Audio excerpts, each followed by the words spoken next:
बिस्मिल्लाहिर्रहमानिर्रहीम।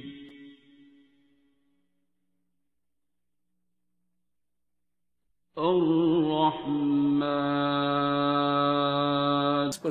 जी अस्सलाम वालेकुम sir, thank you so much for coming again. और आज जो हमारी सीरीज़ है वो है 50 to 60। ठीक है, हम 50 तक का टाइम टेन्योर बता चुके हैं। 50 से 60 में मर्द और ख़वातीन में क्या मेजर प्रॉब्लम्स आते हैं, कौन सी बॉडी में चेंजिंग्स आती हैं, वो बताएं प्लीज़। अस्सलातु वस्सलाम अलैका या रसूलल्लाह वला आलिका वसहाबिका या हबीबल्लाह। 50 to 60 आपकी मिडल एज का भी लेट मिडल एज में आ जाएगी अब ये।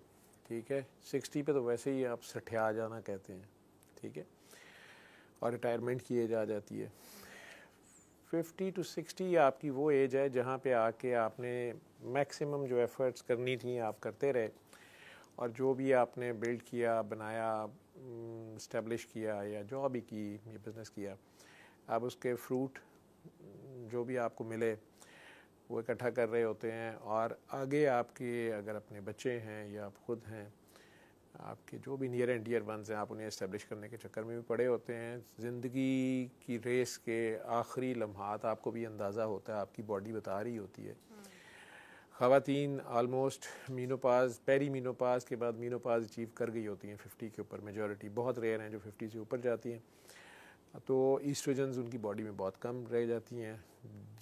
जिस्म के अंदर जो पहले वाली विगर है, ताकत है, डेफिनेटली मसल मास में कम रह गई होती है। रादर अब वेट रिडक्शन ख़ुद से भी स्टार्ट हो जाती है। इसी तरह मेल्स में भी 50 नहीं तो 55 पे जाके टेस्टोस्टेरोन लेवल्स जो हैं सडनली डिक्रीज़ करने शुरू करते हैं। उनकी भी मेल विगर भी और मस्कुलर पावर भी वो भी रिड्यूस होना शुरू होती है। इवन बोन्स जो हैं श्रिंक करना शुरू करती हैं। बॉडी का होल मास इंडेक्स जो है, और हाइट कम होना शुरू हो जाती है। 50 और 60 के दरमियान मेजॉरिटी की कम से कम 1 इंच तक हाइट कम फील होती है। उनकी जो तमाम वर्टेबल बॉडीज़ हैं जो मोरे हैं कमर के, रीढ़ की हड्डी के, उनके दरमियान जो डिस्क्स होती हैं या जो जेली होती है, वो उसमें पानी की कमी हो जाती है, या फोम जैसे कह लें, या फोम का गद्दा जो है वो बैठ जाता है, पिचक जाता है। इसी तरह वो डिस्क भी पिचकना शुरू हो जाती हैं, डिसिकेट करना शुरू करती हैं। एज रिलेटेड चेंजेस हम उन्हें कहते हैं, डिजेनरेटिव चेंजेस आप उसे कह लें। इसी तरह जॉइंट्स हैं उसके, तो हाइट में, कद में भी छोटा होना शुरू हो गया। मैदा और ब्रेन श्रिंक करना शुरू हो गया। अब उसने इस दौरान इस बॉडी के साथ जो भी सलूक किया था, एक्सरसाइज की थी नहीं की थी, खाना हेल्दी खाया था नहीं खाया था, नींद पूरी की थी नहीं की थी, इस सारे के अब इफ़ेक्ट्स जो हैं वो आना शुरू हो जाएंगे।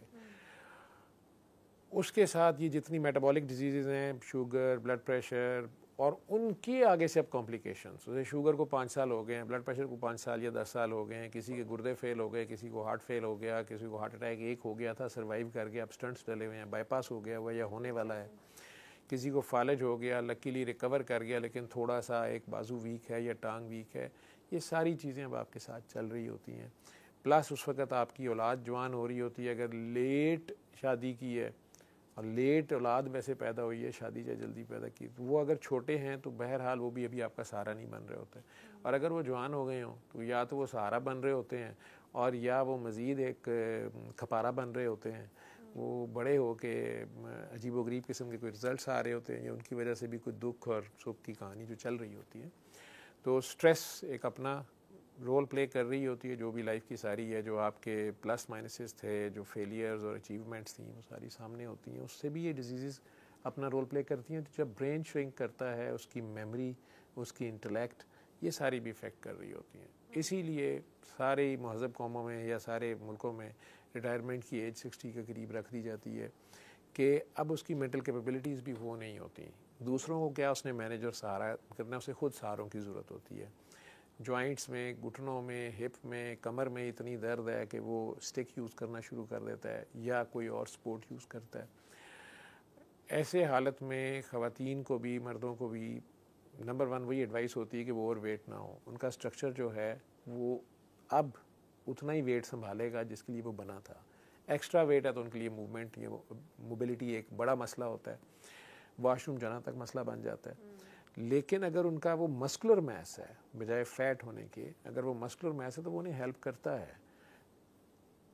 इसमें मैं तो एडवाइस उन लोगों को ये करता हूँ कि आपने सैर नहीं छोड़नी या वॉक नहीं छोड़नी, सीढ़ियाँ ना चढ़ें, वज़न ना उठाएं, वेट बेयरिंग अब छोड़ दें, ठीक है, लेकिन आपने रोज़ाना वॉक, इसी तरह स्पोर्ट आपकी गॉल्फ है जैसे, वो आप कर लें जिसमें आपकी बस आराम से टहल कदमी है, टेक्निक भी है, लेकिन आप मेंटली बड़े पीस के साथ वो चल रहे हैं। नहीं ये कर सकते जो अमीर लोग नहीं है, तो वॉक का राइट तो किसी से नहीं लिया जा सकता। वो चल ही सकता है बेचारा, अनटिल अनलेस अगर वो जेल में है कहीं या कैद है किसी सेल में, तो वो वॉक जो है वो जॉइंट्स को जब मोबिलाइज्ड रखेगी, तो इसमें जो मोबिलाइल की तरह जो मटेरियल्स बनने हैं वो काम करते रहेंगे। तो एक टर्म हमारे मेडिकल यूज़ होती है डिसयूज एट्रोफी, के यूज़ ना करने से आहिस्ता आहिस्ता वो चीज़ नाकारा हो जाती है,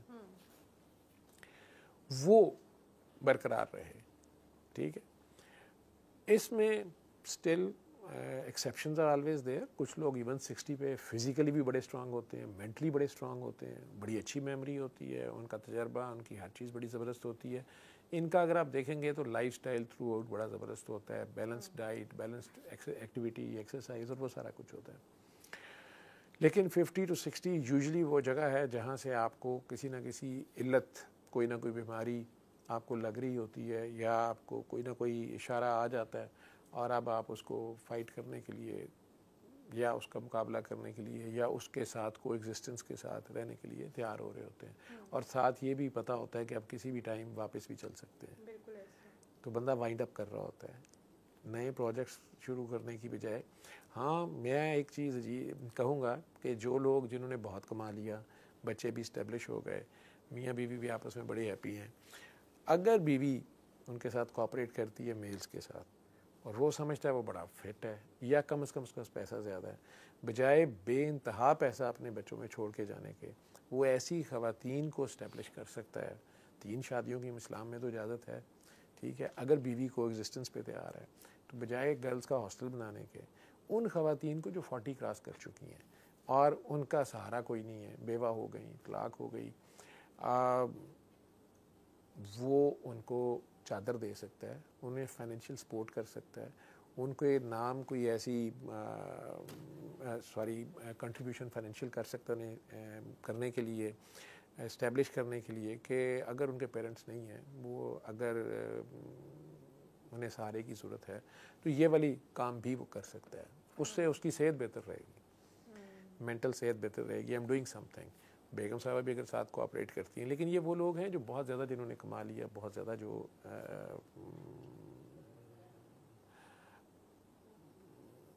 हैव्स हैं कह लें, और अगर वो कर सकते हैं,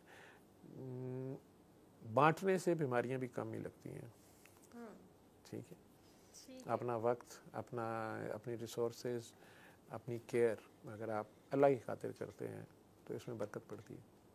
बिल्कुल ठीक है। आपने बात की कि इस एज में स्पेशली आपके स्पाइनल में भी इश्यूज स्टार्ट हो जाते हैं, तो बहुत सारे लोग जो है वो स्पाइनल ऑपरेट भी करवा लेते हैं, तो क्या उसके बाद भी बहुत सारी एहतियाती तदाबीर कोई है कि बस ऑपरेट करवाने के बाद वो दोबारा बड़े चौकस हो जाते हैं? नहीं, कमर की हड्डी का ऑपरेशन या नीज़ का ऑपरेशन या हिप जॉइंट्स की रिप्लेसमेंट या नी जॉइंट्स की रिप्लेसमेंट एज के साथ एक डिज़ीज़, हम उसे कहते हैं ऑस्टियोआर्थराइटिस, ठीक है। उसमें हड्डियों और जोड़ों के अंदर एज से जो वियर एंड टियर आता है, समटाइम्स उसकी पेन इतनी ज़्यादा होती है कि वो बंदे की रेंज ऑफ मूवमेंट जो है या उसका हिलना जुलना ही अजाब बन जाता है, या पेन उसको सोने ही नहीं देती है, हिलने नहीं देती है, खाता रहता है, मोटा भी और हो ही जा रहा है, और वो सारी चीज़ें उसकी अपनी हैं। उनमें अगर डॉक्टर्स देखते हैं कि ये जॉइंट बिल्कुल ही ख़त्म हो गया है, ये hड्डी बिल्कुल ही ख़त्म हो गई है, तो वो स्टील के जॉइंट्स जो हैं उसमें डाल देते हैं, उसे रिप्लेस कर देते हैं अगर वो अफोर्ड करता है, और वो स्पोर्ट के साथ शुरू में चलता है, फिर बाद में वैसे भी इस्टेब्लिश अपने आप को कर सकता है। इसी तरह रीढ़ की हड्डी में अगर उसके मोहरे कुछ ऐसे हैं जो किसी वजह से, एजिंग की वजह से, वेयर एंड टियर इतने ज़्यादा हो गए हैं कि वो उसकी स्पाइनल कॉर्ड या इम्पॉर्टेंट नर्व्स को दबा रहे हैं, कंप्रेस कर रहे हैं, उसको काम नहीं करने दे रहे, उसको शेटिका शदीद किस्म की टांग में दर्द जा रही है और वो हिलने जुलने से वज़ार है, उसकी नर्व कंप्रेस कर गई है, करीब है कि वो टांग फालिज की तरह हो जाए, उसको बाद में काम ही ना करे, तो फिर इन लोगों में स्पाइनल सर्जरी की भी जाती है। ठीक है, मुख्तलिफ उसमें ऑप्शंस हैं। उस नर्व को डिकम्प्रेस कर दिया जाता है। वर्टेब्रास को सपोर्ट देनी है तो कई बार वो भी स्टील के जो हैं प्रोसेसेस डाली जाती हैं, लेकिन वो पहले वाली बात बहरहाल नहीं होगी, उसको बहुत ही एहतियातें करनी पड़ेंगी, वो तो वो करेगा ही। और लेकिन उसकी मोबिलिटी जो है वो गेन करने की कोशिश की जाती है, लेकिन ये रिस्की सर्जरी होती है। कई बार जो है उससे भी जाता है बंदा, चारपाई भी आ जाता है, यूरे पखाने पेशाब का कंट्रोल ख़त्म हो जाता है। ठीक है, पैम्पर यूज़ करना पड़ता है, डाइपर या कैथेटर लगाना पड़ता है, पेशाब की नारी करनी पड़ती है, क्योंकि ये लोअर हाफ जो है आपकी कमर का, यहाँ पे ये सारे कनेक्शंस हैं नर्व्स के। जिस तरह आपकी हड्डियाँ जवाब दे गई हैं या पट्ठे जवाब दे गए हैं, उस तरह आपकी नर्व्स भी आप 55-60 प्लस हैं।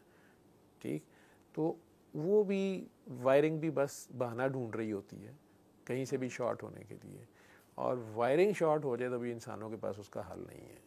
तो सर्जरी के दौरान अगर नर्व कोई डैमेज हो गया, स्पाइनल कॉर्ड को डैमेज हो गया, तो वो पैरालाइज हो जाता है, या उसका वो कंट्रोल ब्लैडर का या पेशाब का या पखाने का उसका कंट्रोल ख़त्म हो जाता है।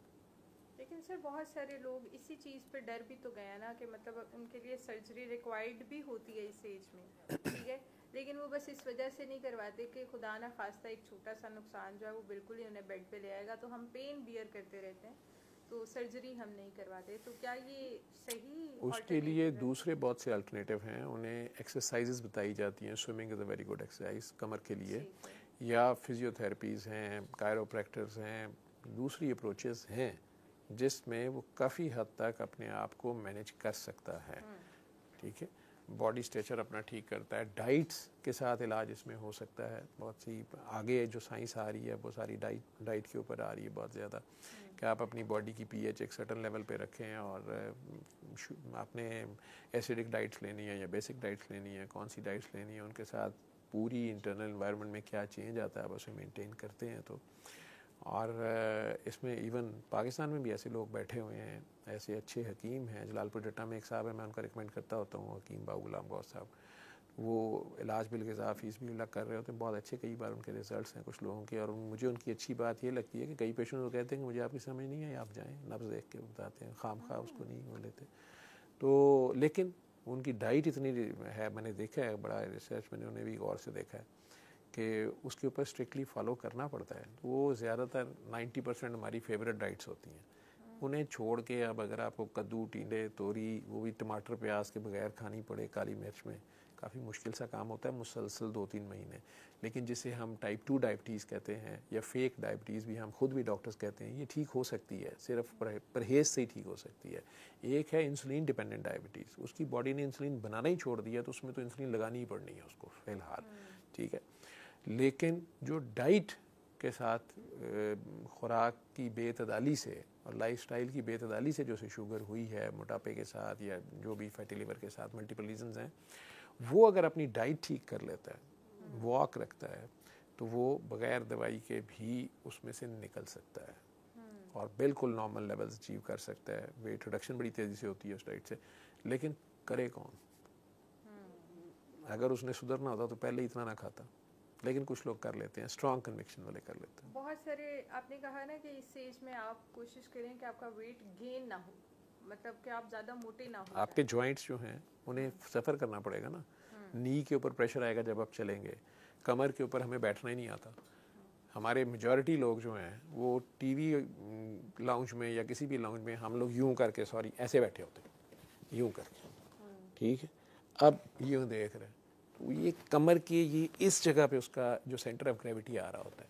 हालांकि उसने बैठना है तो वो यूं बैठे कि उसकी बॉडी पूरी का वेट जो है वो ये हिप के ऊपर आए, हिप बोन के जॉइंट के ऊपर आए, और ये कमर उसकी फ्री रहे। वो जब यूं लीन होके बैठा होता है तो उसकी कमर ने भी बेंड खाया होता है और उसका सेंटर ऑफ ग्रेविटी कहीं और बन रहा होता है, और वो जगह उस पूरे वेट को बेयर करने के लिए नहीं बनी है। मुसलसल वही पोस्चर रखने के बाद कुछ अरसे के बाद वहाँ से नर्व कंप्रेस होनी शुरू हो जाएगी, मसल्स जो हैं वो जवाब दे देंगे। ऊपर से उसने एक्सरसाइज नहीं करनी, या तो वो स्विमर हो, उसके मसल्स बड़े स्ट्रांग हो कमर के, ठीक है, वो नहीं करेगा जब, तो फिर कुछ अरसे के बाद उसको उसके पे बैक वो कॉन्सिक्वेंसेस सफ़र करने पड़ेंगे उसको, वो रीज़न होती है। तो इसी तरह वेट बढ़ा लेगा, पहले ही घुटनों में उसके अब जो है जेलेटिन कम हो गई है, ठीक है, मोबिलाइल कम हो गया है, हड्डियां आपस में रगड़ खा रही हैं, ठीक है, जॉइंट स्पेस ख़त्म हो गई है, दो हड्डियों के दरमियान में इतनी स्पेस होती है नी में, ठीक है जी, वो अगर उसके दरमियान जो जेली थी वो कंप्रेस हो गई है, डिहाइड्रेट हो गई है, दोनों हड्डियां जब आपस में रगड़ खाएंगी ज़्यादा देर नहीं रहेंगी, वहाँ पे स्वेलिंग होगी, दर्द शुरू हो जाएगी, सुबह बहरहाल बेहतर होगा, शाम तक बहुत बुरा हाल हुआ उसका होगा। तो ये एज रिलेटेड चेंजेस होती हैं। ठीक है, और इनका फिर कोई सॉल्यूशन नहीं है? नहीं, शुरू में तो डॉक्टर्स पेन किलर्स आप खाएंगे, पेन किलर्स के साथ ब्लड प्रेशर भी हाई होगा, किडनीज को भी डैमेज होगा, आईज को डैमेज होगा, स्टमक को डैमेज होगा, उनके साइड इफ़ेक्ट्स हैं। वो ज़्यादा देर आप नहीं खा सकते, मैदे में तेज़ाबियत शुरू हो जाएगी, स्टमक में अल्सर हो जाएगा, ज़ख्म हो जाएगा मैदे में, या गुर्दे उड़ जाएंगे उसके साथ, किडनीज को पेन किलर्स के फ्रीक्वेंट यूज़ के साथ। अब डॉक्टर्स कई बार उसके जॉइंट में भी इंजेक्शन लगा देते हैं, स्टीराइड्स का इंजेक्शन, थोड़ी देर के लिए वहाँ सोजिश ख़त्म हो जाएगी, या वही जेली फिल करने के लिए भी कोशिश की जाती है। मुख्तलिफ मैयद आजकल PRP ट्राई की जा रही है, या स्ट्रेट अवे उसको स्टील का जॉइंट वहाँ पे डाल दिया जाता है ऑपरेट करके। महंगा ऑपरेशन है, ये भी रिस्की ऑपरेशन है, इन्फेक्शन होगी तो सारा ज़ाया गया, ठीक है। लेकिन सर जिन लोगों का इस एज में ऑलरेडी बहुत ज़्यादा वेट होता है तो उनको वापस लाते भी बड़ा टाइम लग जाता है। उनका मेरा ख्याल इस एज में जो आपका वेट है वो भी इतना स्टिफ हो गया होता है कि वो वापस भी नहीं जा रहा होता, तो उनको फिर क्या करना चाहिए? देखें, इंसान अगर करना चाहे ना तो बड़ा कुछ कर लेता है, चांद से आगे निकल गया, ठीक है, ये बातें ही हैं। वेट अपना ही रिड्यूस करना है तो उसको डाइट प्लान करना पड़ेगा। नीम गर्म पानी पीना शुरू करे, ठंडा पानी छोड़ दे, अपनी खुराक जो है उसमें जो चीज़ें वेट गेन कराती हैं उन्हें अवॉइड करे, अच्छे डाइटिशियन की हेल्प ले ले, डॉक्टर की हेल्प ले ले, या जिस तरह मैं वो हकीम साहब जो इलाज बिल ग़िज़ा करते हैं उसकी हेल्प किसी की भी ले ले। नेट पे इतना कुछ पड़ा हुआ है, उसको फॉलो कर ले। वो करना तो चाहे ना, विल पावर सबसे ज़्यादा इंपॉर्टेंट है। जैसे वेट कम करने वाले भी मैंने उन लोगों को देखा है जिनकी विल पावर स्ट्रांग थी, उन्होंने वेट रिड्यूस कर लिया। नशा सिर्फ वो छोड़ सकता है जो छोड़ना चाहता है, उसकी विल पावर अगर स्ट्रांग है ना कि नहीं मैंने इसको छोड़ना है, वो छोड़ लेता है। जो नहीं छोड़ना चाहता उसे आप साल साल दाखिल रख लें, जेलों में रख लें, आप जो ही छोड़ेंगे महीने 2 महीने बाद वो गाड़ी खंबे में मार के बैठा होता है, ठीक है। विल पावर काउंट करती है। आपने अपने अंदर इरादा कर लिया और फिर उस पर डट गए।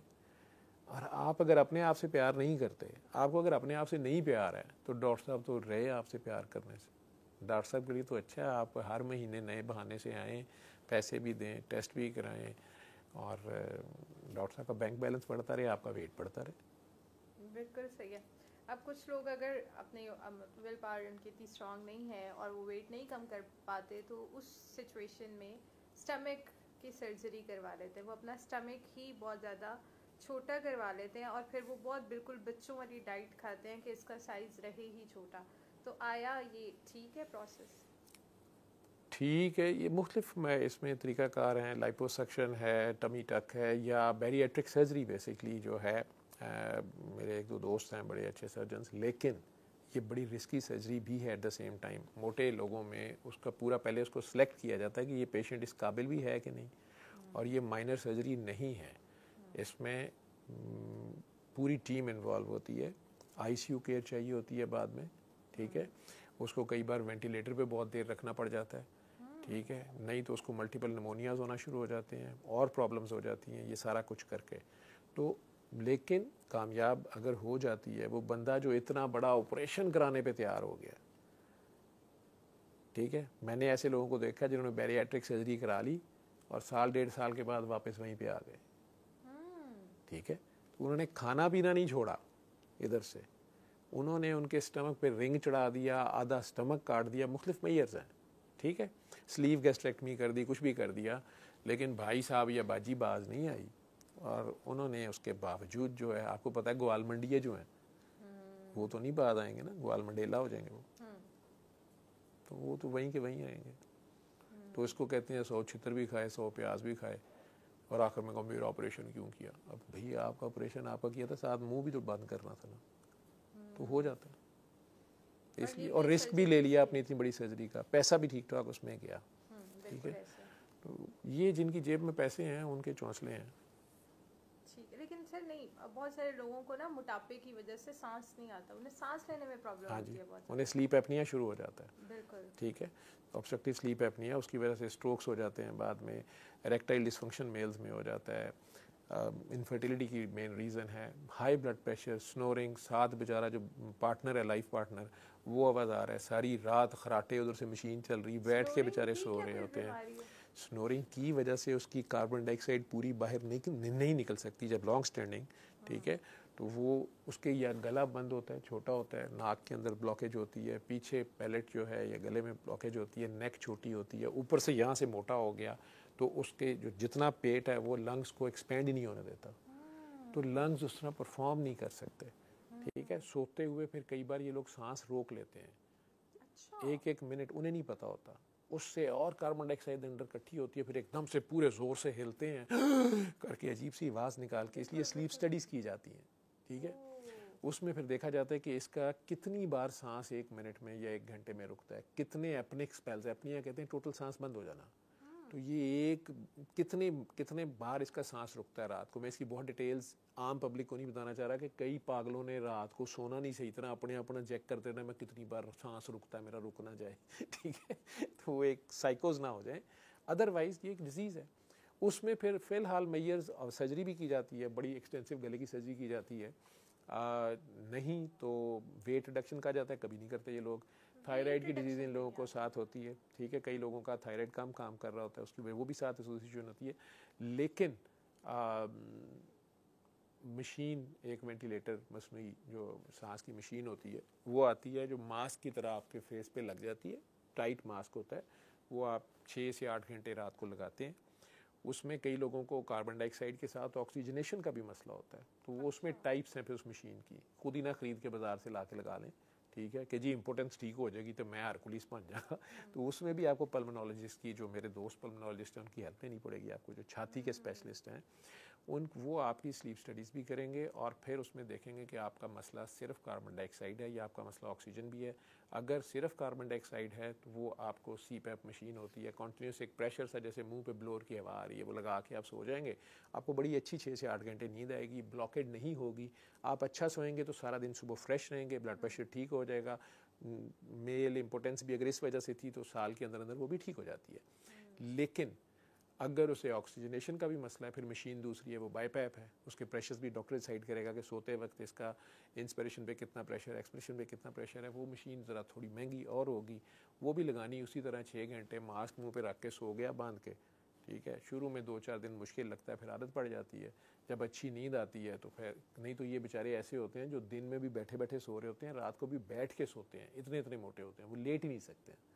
पिकविकियंस इनमें से कई, हमने नाम ही है पिकविकियन सिंड्रोम, ठीक है, उसमें कईयों में स्नोरिंग नहीं होती लेकिन ओबेसिटी हाइपोवेंटिलेशन सिंड्रोम उसे कहते हैं हम, मोटापे के साथ सांस ही पूरा नहीं ले रहा, कार्बन डाइऑक्साइड निकल ही नहीं रही है, फेफड़ा खुल ही नहीं रहा उसका, ठीक है, जगह ही नहीं इतनी छोड़ी, नान ही नान भर ले रहे, हूँ कहना भाई या अल्लाह या नान कट या जान कट, ठीक है, लेकिन ना जान निकलती है ना नान निकलता है, ठीक है, जान कमरे से निकल जाती है, दूसरे कमरे जाके सो जाती है, टू हेल विद यू, लेकिन बहरहाल नहीं निकलती।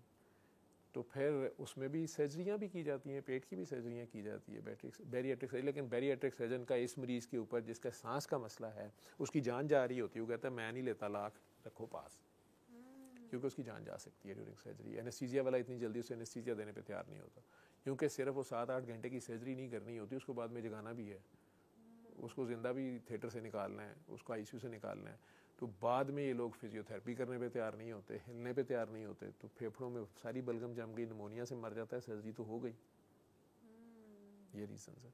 यानी सारी चीज़ें इंटरलिंक्ड है, लेकिन जो रूट कॉज बनती है वो आपका मोटापा है। तो मोटापा आपका किसी भी एज टेन्योर में आए तो उसे हमें कंट्रोल करना चाहिए। कुछ लोगों में तो ऐसी डिजीज़ होती है, ब्रेन में उसके डिसफंक्शन ऐसा, उससे सिटाइटी सेंटर उसका ख़राब है, उसे पता नहीं चल रहा कि मैंने खाना रोक लेना है, मेरी ज़रूरत का पूरा हो गया है। कुछ लोगों में ये प्रॉब्लम होती है। कुछ लोगों में हार्मोनल इम्बैलेंसेस ऐसे होते हैं, या लिवर ऐसा काम कर रहा है उनके अंदर, या इंसुलिन यूज़ नहीं हो रही किसी भी वजह से, तो मोटापा होता जा रहा है, फैटी लिवर हो गया है, वो कहते हैं डॉक्टर साहब मैं तो पानी भी पीऊँ तो मैं मोटा हो जाता हूँ, ये पता नहीं क्या बात है, ठीक है, लेकिन still it can be manageable, मैं फिर सूरह रहमान की बात करूँगा, अल्लाह की बात करूँगा, वो आप लोगों को पसंद नहीं आएगी कि डॉक्टर साहब हम हेल्थ पे बात कर रहे हैं, आप फिर बीच में स्पिरिचुअलिटी ले आते हैं, हमें काटना पड़ता है। मेरे पास हर गल दा हल अल्लाह ही है, ठीक है। तो वो अगर अल्लाह से जुड़ा रहेगा नहीं होता ये, उसे अगर सब्र हो कि यार जिस अल्लाह ने आज दिया कल भी दे देगा, छोड़ देता हूँ नहीं खाता, ठीक है। लेकिन आपने देखा होगा शादियों के ऊपर खाना नहीं खुलता, बंदे खुल जाते हैं ऐसे ना, रोटी नहीं खुलती, बंदे खुल जाते हैं। तो वो ऐसे खा रहे होते हैं जैसे ज़िंदगी में कभी खाया नहीं है, बड़े बड़े पढ़े लिखे और अमीर लोग, ठीक, खाम खा और खाई जा रहे हैं जैसे दोबारा नहीं मिलना, प्लेटें भरी हुई हैं। फिर सबसे ज़्यादा अफसोस होता है जब वो प्लेटें वैसे ही छोड़ के कहीं चले जाते हैं, आधा खाया आधा नहीं खाया। मैंने स्वीट डिश के ऊपर भी बिरयानी भी उसके अंदर ही सारा कुछ डाल के प्लेट के अंदर के पता नहीं दोबारा मिलना है कि नहीं मिलना, उसी तरह उसको अंदर ठोसी जा रहे हैं, उसको एंजॉय भी नहीं कर रहे, बस भर लिया है अंदर। तो उसका फ़ायदा फिर यूज़ भी नहीं करना। ये ऐसी है जैसे आप गाड़ी का टैंक फिल रखें लेकिन गाड़ी को चलाएं ना, रखी रखें, गाड़ी के टायर ख़राब हो जाएंगे, गाड़ी पुरानी हो जाएगी, कब तक रखेंगे, आखिरकार बैठ जाएगी, उसका शुरू हो जाएगा, खड़ी खड़ी कभी ख़राब हो जाएगा। सर ये 50 से 60 की एज में ना बहुत सारी ख़वातीन और इवन मर्दों की भी बॉडी के ऊपर ना ब्लू कलर के मार्क्स पड़ना स्टार्ट हो जाते हैं और बर्निंग भी बहुत ज़्यादा रहती है, कभी पाँवों में जलन हो रही होती है, कभी हाथों में जलन हो रही होती है, तो इसकी क्या रीज़न होती है? ओल्ड एज में स्किन रिंकल्ड भी हो जाती है, स्किन के नीचे से फैट पैड ख़त्म हो जाता है, ठीक है। स्किन अगर आप ज़रा सी चुटकी भरें बूढ़े की तो वो बड़ी देर लगती है स्किन वापस जाने में, छोटे बच्चे की स्किन बड़ी इलास्टिक, फ़ौरन नीचे जाती है, चुटकी पकड़ना मुश्किल है। तो इनके नीचे जो कुशन होता है पानी का और फैट्स का वो ख़त्म हो जाता है या बहुत कम रह जाता है।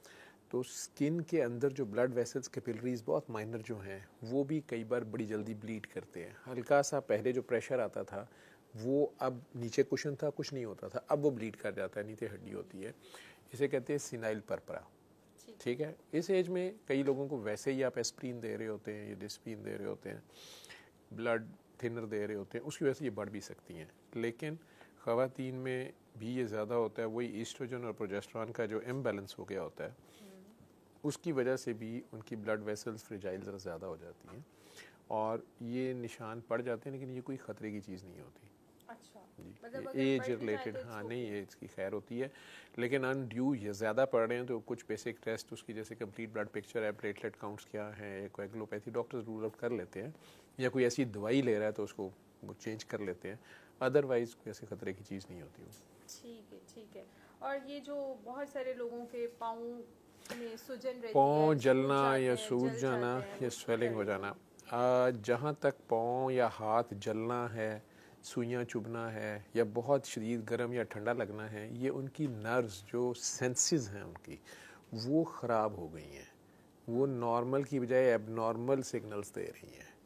वहाँ पे गर्मी है नहीं उसे लग रही है, वहाँ सर्दी है नहीं उसे लग रही है, तो ये न्यूरोपैथिक पेन्स हैं। उसमें शुगर वालों में ज़्यादा होती है, खून की कमी है उस साइड पे, ब्लड फ्लो की कमी है उस साइड पे, उसकी वजह से भी हो जाता है। जिस तरह के उस साइड पे मसल्स में या स्किन में खून की कमी है तो नर्व्स को भी खून कम जा रहा है, तो उनका फंक्शन ख़राब हो जाता है।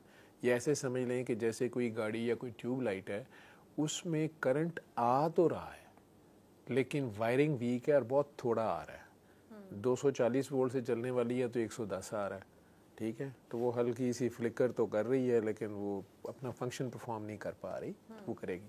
सिमिलरली ये हाथों पाँव में फिर कुछ डाइटरी इम्बैलेंसेस की वजह से विटामिन नियासिन इसमें यूज़ होती है या कैल्शियम पेंटोथिनेट, विटामिन B5 आई थे, ये इसमें इफ़ेक्टिव हैं, बड़ी सस्ती सी होती है कैल्शियम पेंटोथिनेट, लेकिन अब पाकिस्तान में नहीं आती है, मिल जाए बड़ी थोड़ी डोज में इसका थोड़ा इफ़ेक्ट आता है।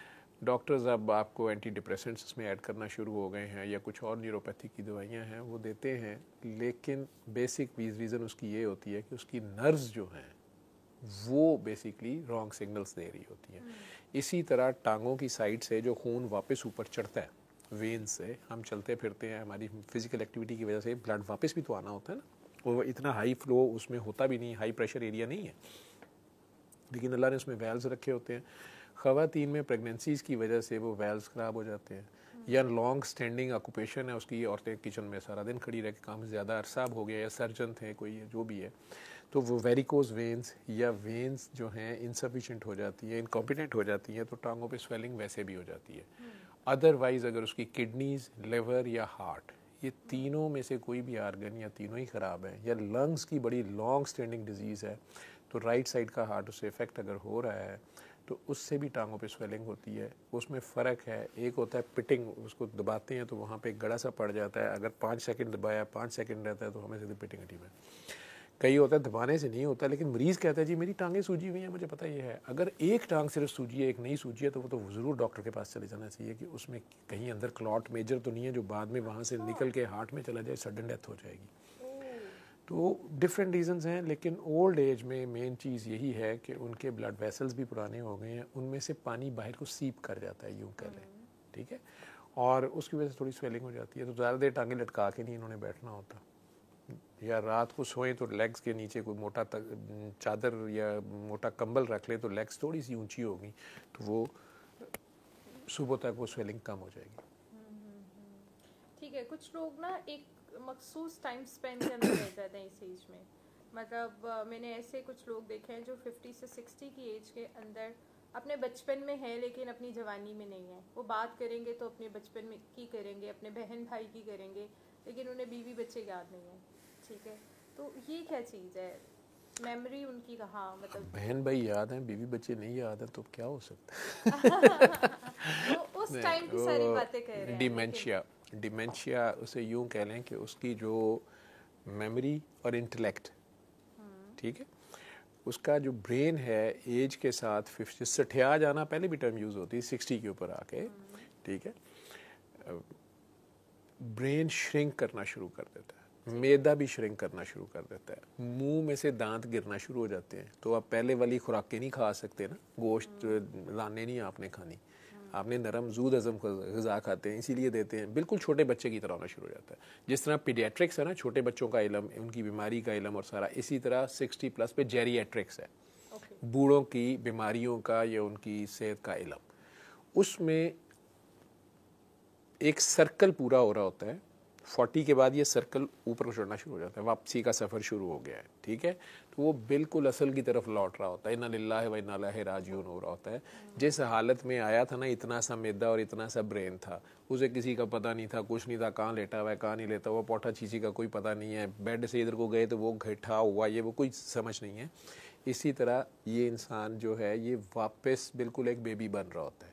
इसलिए अल्लाह ने कहा है पूरे कुरान में एक जगह जहाँ अल्लाह गलत की हिमायत कर रहा है, अल्लाह गलत की हिमायत कर रहा है और ज़ोर दे रहा है, और वो कह रहा है कि माँ बाप जब बूढ़े हो जाए और वो गलत भी हों तो उफ ना करना, मतलब वो डर ना जाए आपकी चीख से, आपकी डांटना डपना नहीं है। जैसे बच्चों को नहीं डांटते थे माँ बाप, जैसे उन्होंने आपकी सारी उल्टी सीधी ज़िद्दें मानी या आपको खिलौने दिए या आपको डिस्ट्रैक्ट किया या जो भी किया और बड़े प्यार से पाला और आप बड़े हो गए, इन्होंने दिन ब दिन छोटे होना है, ये याद रखें, ये बड़ा सब्र आजमा काम है, ठीक है। इन्होंने बच्चे के अंदर तो हौसला होता है, अब ये बड़ा हो गया, अब ये खुद वॉशरूम चला जाता है, अब ये खुद खा लेता है, अब ये खुद स्कूल जाता है, अब ये खुद होमवर्क कर लेता है। इन बुजुर्गों ने दिन ब दिन और छोटा होना है, ये पैम्पर पे आ जाएंगे, ठीक है, ये मुंह में लुकमा रखा हुआ शाम तक रखी रखेंगे, अल्जाइमर्स वाले, उसे यही भूल गया कि इसको च्यू करना है। वो जो बहुत फन्ने खां था, कोई चीफ ऑफ आर्मी स्टाफ था, में क्या होता है, चीफ मार्शल एडमिनिस्ट्रेटर था, सदर था, वजीर आज़म था, पता नहीं क्या था, रोनाल्ड रेगन अमेरिका का, ठीक है। अब जब उसे अल्जाइमर्स हो जाता है, वो उसको ये एक बेबी जितनी भी उसमें सेंस नहीं होती है कि मैंने कपड़े नहीं पहने तो मैंने बाहर नहीं जाना, या मैंने इधर को नहीं जाना, मैं यहाँ से नीचे छत से गिर जाऊँगा, उसे नहीं सेंस है, ठीक है। उसको अपने पराये की तमीज़ ख़त्म हो गई होती है, उसे कुछ पता नहीं होता। मैंने कहा ना कि मुंह में लुकमा आपने किसी तरह घुसेड़ भी दिया है, उसे चबाना ही नहीं आता, वो निगल ही नहीं रहा। तो मेडिकल साइंस तो करती है, मैदे में यहाँ पे सुराख करके ट्यूब डाल देंगे, जब तक उसने ज़िंदा रहना है तो उसकी कोई कैस्ट्रोस्टमी कर देंगे, ठीक है। सांस अगर आपने ज़रूरी उसको रखना है, सांस की मशीन लगा देंगे, पेसमेकर हार्ट का लगा देंगे, जो मर्ज़ी आप कर लेंगे। ब्रेन को रिवाइव करने की भी कोई चीज़ नहीं है। इन लोगों को एक ही तरीका है, इन लोगों से प्यार, शदीद प्यार, वो जिन्होंने इनसे बेगरज प्यार किया था, वो बेगम अच्छी है तो वो भी बेगर्जी से अगर उसकी केयर करती है। बेगम खुद बूढ़ी हो गई है, बच्चों की जिम्मेदारी हैं, बच्चे है ही नहीं है तो स्टेट की जिम्मेदारी है, करीबी अजीज़ रिश्तेदारों की जिम्मेदारी है। अगर आपने अच्छा टाइम गुजारा था, अगर आपने लोगों का ख्याल किया था अल्लाह की खातिर, तो अल्लाह किसी ना किसी को भेजेगा जो आपका ख्याल करेगा, जबकि आपको अब अपना भी ख्याल नहीं है। ठीक है, तो हल तो इसका ये है, बाहर के मुल्कों में हॉस्पिस बना दिए हैं उन्होंने, डे केयर सेंटर्स जिस तरह बच्चों के लिए होते हैं उस तरह बूढ़ों के लिए भी अलग से सेंटर्स हैं, माँ बाप को छोड़ आते हैं वहाँ पे। ठीक है, हमारे मुल्कों में माशाल्लाह अभी ये शर्म व हया है कि माँ बाप की खिदमत करने का जज्बा भी है और खुशी से उसे किया भी जाता है, नहीं तो मजबूरी में भी किया जाता है, लोग की करेंगे। ठीक है, चाहे जो मर्ज़ी हो जाए फिर करना पड़ता है ना। तो मुआशरे का ये जो प्रेशर है ये मुझे अच्छा लगता है। ठीक, अगर डिमेंशिया हो जाता है तो यानी इसका अभी तक कोई हल नहीं है? हाँ जी, एलोपैथी में कुछ मेडिसिन ऐसी हैं जो कुछ अर्ली स्टेज पे थोड़ा सी हेल्प करती हैं, उनके अपने साइड इफ़ेक्ट्स भी हैं, लेकिन हम उन्हें बड़ी माइनर डोज से स्टार्ट करते हैं। अगर उस पर इम्पेक्ट आता है तो हम उसे कंटिन्यू करते हैं। कई बहुत महंगी भी हैं, ठीक है, हर बंदा अफोर्ड भी नहीं करता, लेकिन ऐस सच कोई हल नहीं है कि वो आप उसको बिल्कुल ठीक कर लें। मैंने कहा ना कि प्यार करें ना, उस बच्चे के साथ खेले ना, उसे 24 आवर्स अब दे ना। ठीक है, कौन दे सारा दिन, आपने अपनी भी जिम्मेदारियां पूरी करनी है।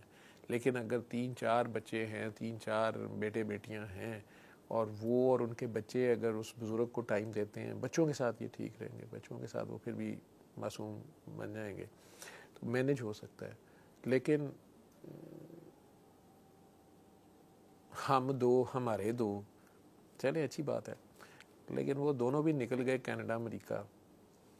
तो फिर यहाँ पे हमने एक पिछले दिनों सर्विसेज हॉस्पिटल में जब उस बंदे की डेथ हो गई तो हमें ये नहीं पता था कि इसका कौन है वाली वारस। बड़ा ढूंढ के हमने वो नंबर निकाला कि जो एडमिशन पे बंदा लेके आया था, तो वो मजंग चुंगी पे सर्विसेज में वो बंदा लेके आया था। उसने कहा जी मैं, पहले वो बोल बैठा कि कौन बोल रहा है, तो उसने कहा मैं फ़लाँ मोटर्स से बोल रहा हूँ।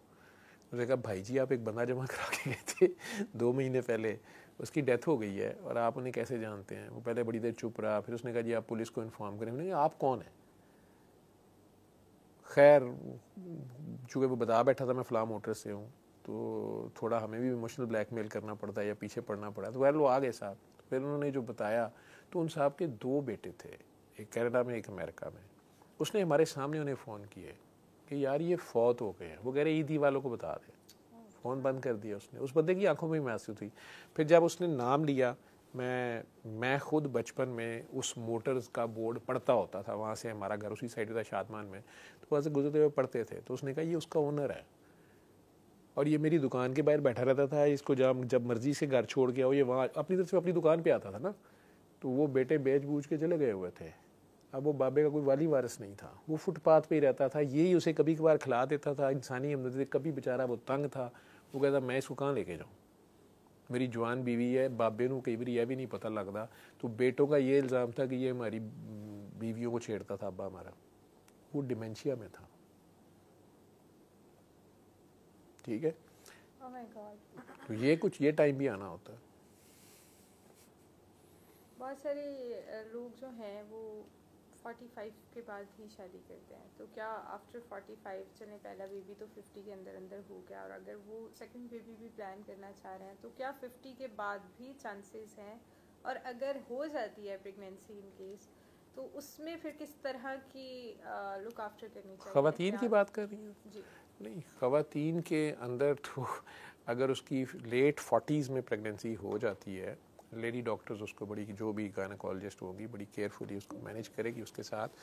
और उसके बाद आप कह रही हैं 50 पे भी अगर हो जाएगी तो पूरी टीम उसके ऊपर इन्वॉल्व हुई होगी, क्योंकि वो 50 ईयर्स वाली जो खातून या 50+ वाली खातून अगर मीनोपाज नहीं हुआ और अगर उसका बेबी भी हो गया है या वो प्रेग्नेंट हो गई हैं और या किसी भी आर्टिफिशियल तरीके से वो प्रेगनेंसी कर रही हैं, यूरोप में तो मेरा ख्याल है उनकी सेहत बड़ी अच्छी है, उनकी डाइट्स, उनकी एक्सरसाइजेज, शायद ऐसी ख़वातीन पैसे लेके फोस्टर मदर्स भी शायद बन जाती हैं इस एज में भी। आई डोंट नो, शायद होंगे केसेस, मेरे इस पर ज़्यादा रिसर्च नहीं है।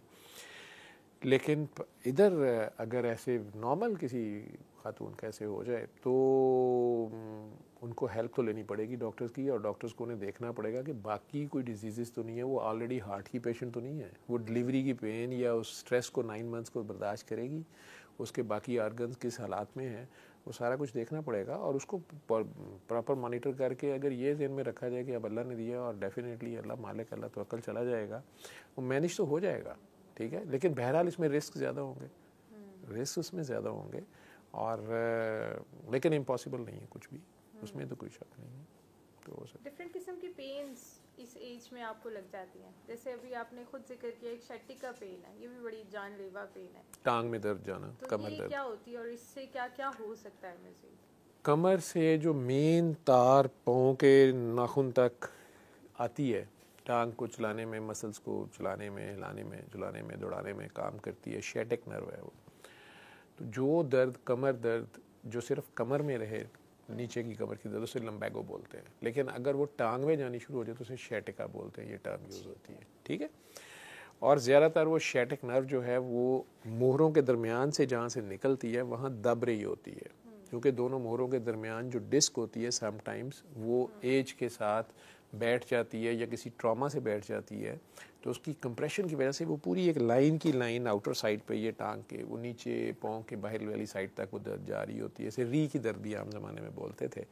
तो इसमें सर्जिकली तो वो आपको ऑपरेट करके कई बार नर्व को डीकम्प्रेस ही करना पड़ता है अगर वो बुरी तरह ट्रैप हो गई हो वहाँ पे, और कई बार उसकी वहाँ से पेन रिसेप्टर्स उड़ा दिए जाते हैं कि दर्द उसको फील ही ना हो, टांग उसकी नम रहती है। लेकिन मैंने कहा ना कि उसमें ख़तरा होता है कि उसका ब्लैडर कंट्रोल या उसका जो है खाने पेशाब का कंट्रोल लॉस होने का भी ख़तरा है, उसकी चलने फिरने का भी ख़तरा है, उल्टा पैरालाइज होने का भी। लेकिन उससे पहले मैक्सिमम ट्राई किया जाता है कि उसको फिजियोथेरेपी कराई जाए, कायरोप्रैक्टर भी उस पर ट्राई किया जा सकता है, और दवाइयाँ जो एलोपैथिक मेडिसिन है वो सिर्फ और सिर्फ उसको पेन किलर है जो टेम्प्रेरी रिलीफ है, थोड़ी देर के लिए, जब तक उसका इम्पैक्ट रहेगा, उसकी पेन कंट्रोल रहेगी, जब वो 2 गोली का इफेक्ट ख़त्म होगा, वो कंटिन्यूस हल नहीं है मसले का।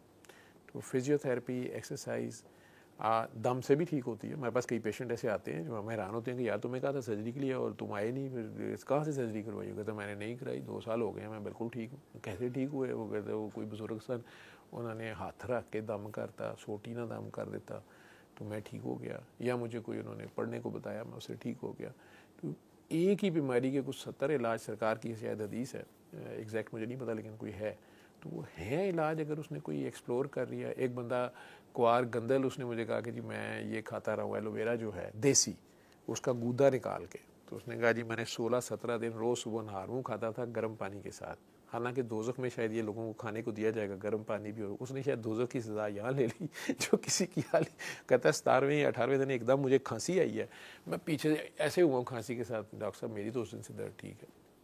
नहीं तो वो हर वक्त बेचारा लेटा रहता था, चीखे मार रहा होता था, और हम लोग उसको काफ़ी हद तक उसके ऊपर सर्जरी के ऊपर चले गए हुए थे कि सर्जरी के अलावा तुम्हारा कोई हल नहीं है, और ये टांग तुम्हारी पैरालाइज है। आपस में मुख्तलिफ डॉक्टर्स डिस्कस कर चुके थे सारा। लेकिन सर सर्जरी के लिए आपकी बाकी बॉडी भी तो बिल्कुल ठीक होनी चाहिए ना, लेकिन अगर बाकी कहीं पे कॉम्प्लिकेशंस हैं और डॉक्टर सर्जरी पे भी नहीं आ रहे, तो क्या ये दर्द पूरी उम्र के लिए बस बियर ही करनी है? नहीं, मेरे पास तो जितने पेशेंट्स आए हैं, मैं तो उनके घर वालों को कहता हूँ कि घर बैठे वो लकड़ी के साथ, किसी भी लकड़ी के साथ, वो 3 बार 7 दिन सूरह रहमान सुने, और कोई घर वाला प्यार से उसकी उस दर्द वाली जगह से ऊपर से नीचे स्टिक के साथ अपने दिल में 3 बार अल्लाह अल्लाह बोल दे, उस लकड़ी को लकड़ी पे झाड़ दे, वो ठीक हो जाते हैं। अब वो कैसे ठीक होते हैं, आई कांट एक्सप्लेन इट। मैं उसमें मेरा ही करना ज़रूरी नहीं है, कोई भी कर ले, बहुत से हैं आपको पढ़े लिखे, तो वो तरीका इलाज है ये भी एक। ठीक है। और सर बहुत सारे लोग ना कपिंग करवा लेते हैं, हाँ जी, वो क्या चीज़ होती है? मैंने अक्सर हिजामा का वर्ड उसमें यूज़ किया जाता है, और वो ये उसके पीछे शायद लॉजिक ये है कि जी जो गंदा खून होता है या एक्स्ट्रा खून, कुछ उसका ब्लड लॉस होता है बेसिकली, तो यूरिक एसिड डेफिनेटली उससे कम होता है, हो सकता है उसमें ब्लड लॉस होने की वजह से। बाकी उसके पीछे साइंस क्या है वो लोग बेहतर जानते हैं। हिजामा को नबी करीम सल्लल्लाहु अलैहि वसल्लम से एट्रीब्यूट किया जाता है कि सरकार दो आलम भी करवाते थे। पछ लगाना इसे कहते थे, पाँव के अंगूठों के पास लगाया जाता था, या मुख्तलिफ जगहों पे, ये भी पॉइंट्स हैं मुख्तलिफ बॉडी में, मुख्तलिफ जगह पे, मुख्तलिफ डिजीज़ के लिए जिन लोगों का ये इल्म है वो ये करते रहे हैं। पहले ज़मानों में इलाज इससे भी होता रहा है। इसमें ज़रूरी ये है कि साफ़ ब्लेड यूज़ किया जाए, इन्फेक्शन ना एक दूसरे को ट्रांसफ़र हो जाए, किसी ब्लड वेसल को ना कहीं आप काट बैठे और ब्लीडिंग ज़्यादा हो जाए। तो जो लोग करते हैं वो इसमें माहिर होते हैं, वो कर लेते हैं और कई चीज़ों में इफेक्टिव भी है। तो ये करवा लेना चाहिए यानी? नहीं, मैं तो इसका स्पेशलिस्ट नहीं हूँ, मैं तो नहीं करता। मुझे तो अपने आप को कट लगाना बुरा लगता है, मैं किसी को भी नहीं लगाता। सर्जरी में नहीं तो मैं चला जाता, आर्ट सर्जरी बड़े पैसे कमा सकता हूँ, मुझे कट लगाना अच्छा है। हमारी यूथ स्पेशली वो ज़रा सी पेन होती है तो कहते हैं हम हिजामा करवाने लगे हैं जी, हमारे उन्हें फ़र्क पड़ता होगा। नबी करीम सल्लल्लाहु अलैहि वसल्लम के बारे में कुछ हदीस ऐसी हैं जो ज़ईफ़ हैं, और मैंने कई शेखुल हदीस जो हैं उनसे पूछा है कि ये बड़ा कहा जाता है कि इलाज कराना तो जी सुन्नत है।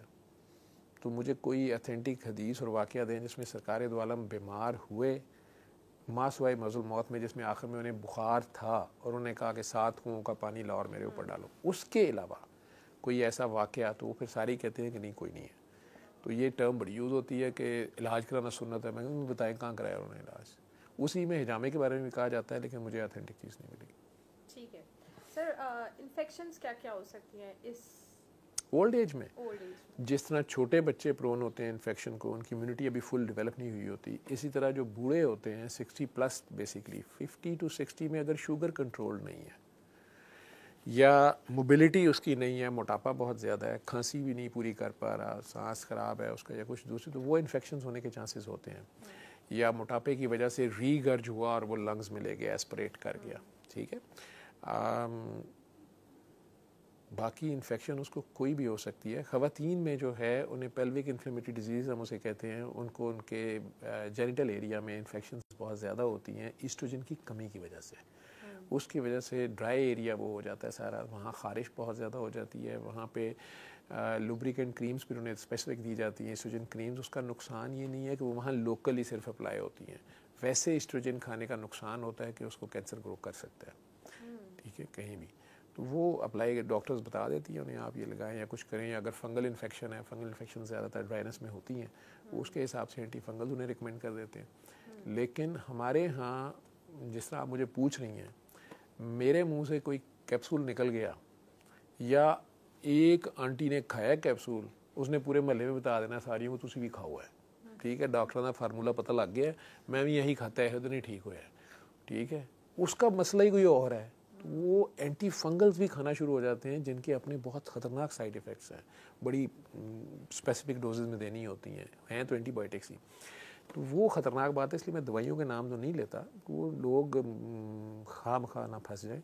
अदरवाइज़ ये इन्फेक्शंस होती हैं।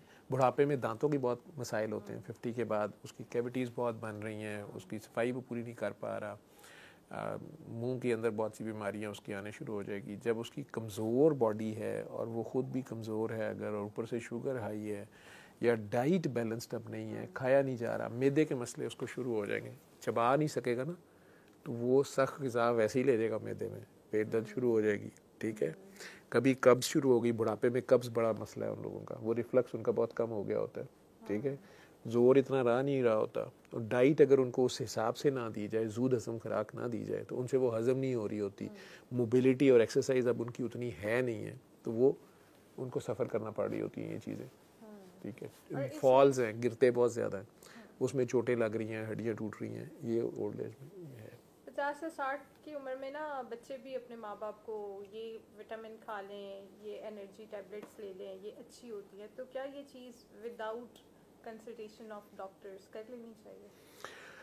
कुछ तो स्पेसिफिक डेफिशिएंसीज होती हैं, डॉक्टर्स को पता चल जाता है ये फ़लाँ दवाई ले रहा है या इसकी फ़लाँ प्रॉब्लम्स हैं, इसको स्टमक के या स्मॉल इंटेस्टाइन के या लार्ज इंटेस्टाइन की ये प्रॉब्लम्स हैं, तो इसके फ़लाँ हार्मोन्स की, फ़लाँ विटामिन्स की डेफिशिएंसी है, मिनरल्स की डेफिशिएंसी है, इसको जिंक दे दूँ मैं, इसको मैं आयरन दे दूँ, या इसको फ़लाँ विटामिन जो है मैं दूँ, तो वो तो डॉक्टर स्पेसिफिक डोज में देंगे, तो वो ठीक है। अब एक जनरल टर्म यूज़ होती है आजकल, वो सेंट्रम बहुत यूज़ हो रहा है, बाहर से हर बंदा एक दूसरे के लिए ला रहा है जी सेंट्रम की शीशी फड़ी है, मैनू भी लिया देंगे। ठीक है डॉक्टर साहब, मैं क्या तुसी भी अपनी सेहत का ख्याल करो, मैं उतों आ रहा था थोड़े लिए। तो ये मिसनोमर है, पहले न्यूरो बयान के टीके आते थे बाहर से, सऊदी अरब से। ठीक है, और कह के लोग मंगवाते थे, उतों असली लब्बे गए थे, जाली है ये वो। ठीक, तो वो बन जाती हैं ये मिथ्स लेकिन वाइटामिन या फूड सप्लीमेंट्स वो आपको देने चाहिए, लेकिन उसको पहले बैलेंस डाइट भी दें, सिर्फ सप्लीमेंट्स में नहीं चलेगा वो। ठीक है, वो भी तो देंगे ना उसको। ठीक है। ये स्टमक अल्सर ये क्या होता है? मैदे के अंदर ज़ख़म को अल्सर कहते हैं। मैदे के अंदर आपके खाना जाता है, जो कुछ आप खाते हैं उसके मिर्चें, घी, गोश्त, नान, पिज़्ज़े, बर्गर, जो कुछ आप अंदर ले गए हैं उसको उसने गूंदना भी है, उसके अंदर उसने एसिड भी शामिल करना है। स्टमक के अंदर एसिड होता है, तो एसिड को जो चीज़ बेयर कर रही है, बर्दाश्त कर रही है, उससे जल नहीं रही। ठीक है, वो बहुत स्ट्रॉन्ग या स्पेसिफिक तरीके से बनी हुई होगी, लेकिन उसके बावजूद अगर उसकी इनर जो कोटिंग है, जहाँ से गूंदने के बाद कुछ चीज़ें खुराक में शामिल की जाती हैं, उसे ख़ास फ्लूइड की शेप में आगे पाइप्स में भेजा जाता है, उसमें अगर ज़ख़म हो जाए तो फिर ये चीज़ें उस पर लगती हैं, या ज़्यादा गहरा ज़ख़म हो जाए तो खून की उल्टी या काले पखाने आने शुरू हो जाते हैं। अच्छा। ये अल्सर है। कई बार फट ही जाए मैदा तो लाइफ थ्रेटनिंग इमरजेंसी हो जाती है, सर्जरी करनी पड़ जाती है। ठीक है, तो और कई बार वो अल्सर कैंसर की वजह से भी होता है, या उसमें कैंसरस चेंज आ जाती है। तो डिफरेंट रीजंस हैं, लेकिन वो मैदे में कैमरा डाल के पहले देखा जाता है, बायोप्सीज भी ली जाती हैं कि ये मैदे के अंदर ज़ख़म क्यों है। कई बार हमारी मेडिसिन से अल्सर हो जाता है, एस्प्रिन खाते हैं लोग या पेन किलर्स खाते हैं, वो वहीं जाके गोली कहीं स्टक कर गई और वहीं पे उसने लोकल जो है उसके ज़ख़म बना दिया, वो भी हो सकता है, कर देती हैं कुछ दवाइयाँ ऐसी होती हैं। स्टमक हर्निया भी इसी से रिलेटेड है? स्टमक हर्निया ये है कि जो कहा गया है कि खाना खाने के बाद अंगड़ाई ना लें। अच्छा। ठीक है, लेकिन चढ़ती जवानी है, जवाना ने कुछ करना तो होता ही है। ठीक है, तो वो खाना मैदा भर के जब आप अंगड़ाई लेते हैं या वेट ट्रेनिंग शुरू कर देते हैं, तो मैदा जो है, ये जो आपका चेस्ट का पोर्शन है और नीचे पेट का पोर्शन है, एब्डोमेन जो है, इनके दरमियान में डायफ्राम है, एक लेयर है जो फेफड़े उसके ऊपर रेस्ट भी करते हैं, उसकी मूवमेंट से चलते भी हैं। ये जो खुराक का पाइप है, ये यहाँ से डायफ्राम से गुजर के मैदे के मुंह पे जाता है और मैदा नीचे पड़ा हुआ है अंदर। अब जब आप अंगड़ाई लेते हैं तो कई बार जो मैदे का फूड पाइप से मुंसलिक शुरू का पार्ट है वो ऊपर को खिंच जाता है। अगर वो उस पोर्शन से ऊपर आ गया, बॉटल नेक बन गई, वो ऊपर आ गया अंदर की साइड पे और उसमें खुराक भी थी। ठीक, और अब आप रिलैक्स हुए तो वो उस नैरविंग कंस्ट्रिक्शन के ऊपर जो पार्ट आ गया वो हर्निया टाइप हो गया और ऊपर खुराक भी रुक गई, और उसको हम कहते हैं हाइटस हर्निया। उसकी वजह से फिर आपको हर वक्त लगता है जैसे यहाँ पे मेरी खुराक बैठी हुई है, फूड बोलस फंसा हुआ है, या बर्निंग भी होना शुरू हो जाती है। तेज़ाबियत मैदे में अगर हद से ज़्यादा हो जाए उससे भी वो बर्निंग सी रहती है, और अगर वो ऊपर को वापस ऊपर को उस हर्नियल ओरिफिस में उसके जो गेट है वो लूज़ हो गया, स्टमक का अपर माउथ जो है, तो जिस वक्त वो गूंदता है खुराक को तो वो पिचकारी एसिड की ऊपर तक आती है, तो उसे कहते हैं रिफ्लक्स हो रहा है। इंसान बहुत तंग होता है, कई बार उससे एस्थमा एग्रीवेट कर जाता है, कई बार वो फेफड़ों में खाना सारा चला जाता है, नमोनिया बड़ा शदीद हो जाता है, इवन डेथ भी हो सकती है। वो ये रीजंस होती हैं उसमें। सर अक्सर इस एज के जो ख्वातीन और मर्द है ना, वो खाना खाते हैं ना, खाना खाने के फ़ौरन बाद ही उन्हें बहुत ज़्यादा बर्प्स आते हैं, मतलब हर 2-2 सेकंड के बाद उन्हें बर्प आ रहा होता है, हर 2-2 सेकंड के बाद उन्हें बर्प आ रहा होता है, तो इसकी क्या रीज़न? उसकी भी यही रीज़न होती है कि उनके या तो वो हर्निएशन ऊपर को हुई होती है, या स्टमक बहुत स्लो हो गया होता है, ढीला पड़ गया होता है, स्टमक की इलास्टिक वीक हो गई है। अब वो खाना उसने खा लिया है, अब वो जब स्टमक उसको गूंदने की कोशिश करता है, उसकी पहले वाली वो इलास्टिसिटी नहीं है, उसमें हवा भी मिक्स हो रही है और खाना भी है, और वो कभी ज़ोर से मिक्स कर लेता है और कभी उससे पूरा नहीं दबाया जाता है और वो डकार कहीं ऊपर को आ जाता है। बहुत ज़्यादा वो जिसे कह लें कि हवा जो है उसमें चूँकि इकट्ठी हुई भी है तो वो ऊपर को निकल आती है, तो वो डकार सा बन जाता है, बर्फ सा बन जाता है। छोटे बच्चे को भी आपने देखा होगा, माएँ फीड करती हैं, फिर उसको कंधे से लगा के पीछे से थपथपाती रहती हैं कि वो डकार ले ले, उसको हवा निकालनी नहीं आती छोटे बच्चे को। ठीक है, बूढ़ों में भी यही मसला होता है, लेकिन अब इनका मैदा श्रिंक करने के साथ ढीला भी पड़ गया होता है, उसकी वजह से ये मसला नहीं हो रहा होता है, और साथ हर्निएशन अगर होगी तो और मसला है उसका। ठीक है, तो अगर इस तरह की कोई चीज़ हो जाए तो वो मेडिकेशन की तरफ जाते हैं ऑब्वियसली, तो वो जब मेडिकेशन की तरफ जाते हैं तो उनकी एक चीज़ तो ट्रीट हो रही होती है, लेकिन दूसरे ही हाथ कोई और चीज़ उनकी ख़राब हो रही होती है। तो बुज़ुर्गों को इस एज में जो है वो आप ये करेंगे कि उन्हें एक तो नरम ग़िज़ा खिलाएंगे, उनको बिठा के खिलाने के बाद आधा घंटा बिठाए रखेंगे, वो फ़ौरन लेटेंगे नहीं। ओके। ठीक है, अपराइट रहेंगे, उन्हें लिटाए लिटाए मत खिलाएं, ठीक है, उनको स्लो खिलाएं, उन्हें ठोंसे ना, उन्हें पैदे वाला आराम से नीचे ले जाने दें। वो मुंह से या गले से जाता आपको नज़र आ गया, लेकिन वो स्टमक तक जाते हुए उसको टाइम ज़्यादा लगता है, ठीक है। फिर अगला लुकमा उन्हें दें, ठीक है, फिर वो उसे च्यू करते रहें, अच्छी बात उन्हें च्यू करने दें। फिर जब वो ले जाए तो बड़ा सब्र आजमा काम है, जितने सब्र से उन्होंने आपको पाला था उतने सब्र से अब आप उन्हें पालें। बिल्कुल ठीक है। फ्रैक्चर और इंजरीज बहुत ज़्यादा रिस्क हो जाता है इस एज में, हड्डियाँ भी कमज़ोर होती हैं और गिरते भी बहुत हैं, बैलेंस भी नहीं होता, और रिकवर भी नहीं जल्दी होता।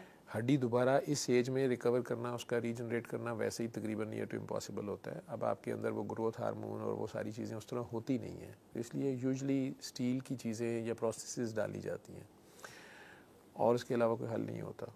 अगर वो फ्रैक्चर कर गई है या वैसे ही हड्डी इतनी वीक है या खुदा न खास्ता उसमें कैंसर है या वैसे खोखली हो गई है, उसके मिनरल्स ही नहीं है उसके अंदर, तो फिर कुछ नहीं हल होता। या वॉकर वगैरह दे दी जाती है या दूसरे मेजर्स यूज़ किए जाते हैं कि उन्हें व्हील चेयर पर मूव किया जा रहा है, सारी चीज़ें। मैंने एक ऐसा केस देखा था कि मेरे अपने नाना बू की जो है वो टांग फ्रैक्चर हो गई थी इस एज में, तो उन्होंने वो डॉक्टर्स ने जो एंटीबायोटिक्स दी उससे वो टांग तो रिकवर हो गई, उन्होंने थोड़ा थोड़ा चलना भी स्टार्ट कर दिया आफ्टर 3 और 4 मंथ्स, लेकिन एक दिन उनका अचानक से बीपी नील कर गया और डॉक्टर के पास लेके गया तो उन्होंने कहा जी इनको तो स्टमक के बहुत ज़्यादा प्रॉब्लम स्टार्ट हो गया, स्टमक में अल्सर ब्लीड कर गया उनका, और उससे उनके प्रेशर्स एकदम नीचे गए और वो अल्सर उन्हें पेन किलर्स के साथ हुआ। जो भी pain killers, antibiotics, long standing जो भी दवाइयाँ उन्होंने ली उससे मैदे में अल्सर होता, अल्सर ब्लीड कर गया। जब वो मैसिव ब्लीड किया तो प्रेशर्स एकदम नीचे चले गए, ठीक है। और कंपनसेटरी मैकेनिज़्म उस बॉडी में उस वक्त इतने नहीं एक्टिव काम करते इस एज में आके कि वो उसे फ़ौरन कंपनसेट करते, इसलिए वो शॉक में चले गए। आप हॉस्पिटल गए, कोई अच्छा डॉक्टर था तो उसने फौरी तौर पे ये पूछा कि आप कौन सी, जब भी हॉस्पिटल जाएं सारा मेडिकल रिकॉर्ड साथ ले जाएं, कौन सी दवाइयाँ दे रहे हैं, कौन से ऑपरेशन हो चुके हैं, क्या ये आजकल कर रहे हैं, पिछले 4-6 महीने में क्या हुआ है, तो वो फिर डॉक्टर्स बड़ी जल्दी उस चीज़ को पिक कर सकते हैं, ठीक है। बजाय इसके जाके कि बस ये आप वहाँ जाके लड़ाइयाँ करते रहें कि इसको जल्दी देखें, आप क्या कर रहे हैं, आप उसको देख रहे हैं, मेरे अब्बे को देखें, इधर उधर डालें, मैंने फ़ोन किया ना, मैं इसका चाचा हूँ, मैं फ़लाँ मिनिस्टर का मामा हूँ, उसकी बजाय अपने अब्बे का बच्चा बने और बंदे का पुत्र बन के डॉक्टर को तमीज़ से बताएं, डॉक्टर भी इंसान है, वो देख लेगा एमरजेंसी में जो डॉक्टर खड़ा होता है, लेकिन आप उसको हिस्ट्री प्रॉपर दें, क्योंकि वो बंदा जो बीमार है वो हिस्ट्री नहीं दे पा रहा। अगर उसकी कंडीशन ऐसी है, वो बेहोश है या उसकी एब्सेंसेस ही नहीं है, तो वो तो नहीं हिस्ट्री दे सकता। तो डॉक्टर्स का जो डायग्नोसिस, जो उन्हें तशखीस करनी है और फौरी मेजर्स लेने हैं, उसमें 70 to 80% जो है वो हिस्ट्री काउंट करती है। तो वो हिस्ट्री बताने वाला असल चीज़ बता ही नहीं रहा, यही रोई जा रहा है, भाभी ने मारता जी, मैं पहले ही कहता था, मैं इन्होंने क्या सी इधर ना जाओ यार, डॉक्टर का इन चीज़ों क्या ताल्लुक है।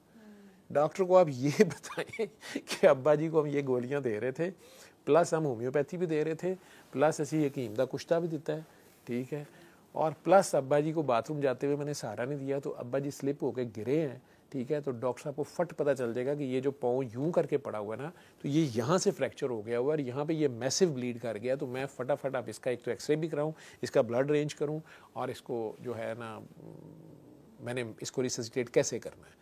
उसकी बजाय आप अगर यही लगे हुए हैं और डॉक्टर साहब इन्हों की शुगर भी घर चेक की है, वो ठीक सी, वैसे रोटी हुणे ही खुआई है, अब अपनी सफाइयाँ दे रहे हैं, ठीक है, ये नहीं बता रहे कि ये बाथरूम में गिरे हैं, अचानक गिरे हैं और ये पाँव इनका अब चल नहीं रहा, या वो और ही दूसरी बातें, या आप डॉक्टर के ऊपर चढ़ाई करी जा रहे हैं, वो मसला होता है। हिस्ट्री गिर गए हैं, ठीक है, फ्रैक्चर भी हो गया तो ऑब्वियसली बच्चों ने ट्रीटमेंट तो देना है ना, कि उन्हें वो ठीक तो करवाना है। अब वो ठीक भी करवा लेते हैं, लेकिन मैं बता रही हूँ कि टांग तो ठीक हो गई लेकिन बाकी 10 चीज़ें ख़राब हो गई। बीपी नील हुआ, 3 दिन के बाद डॉक्टर के पास ही रहे, एडमिट रहे, 3 दिन के बाद डेथ हो गई कि बीपी नहीं कंट्रोल हो रहा। वो तो अल्लाह मियाँ ने आखिर किसी बहाने लेके जाना ही है ना।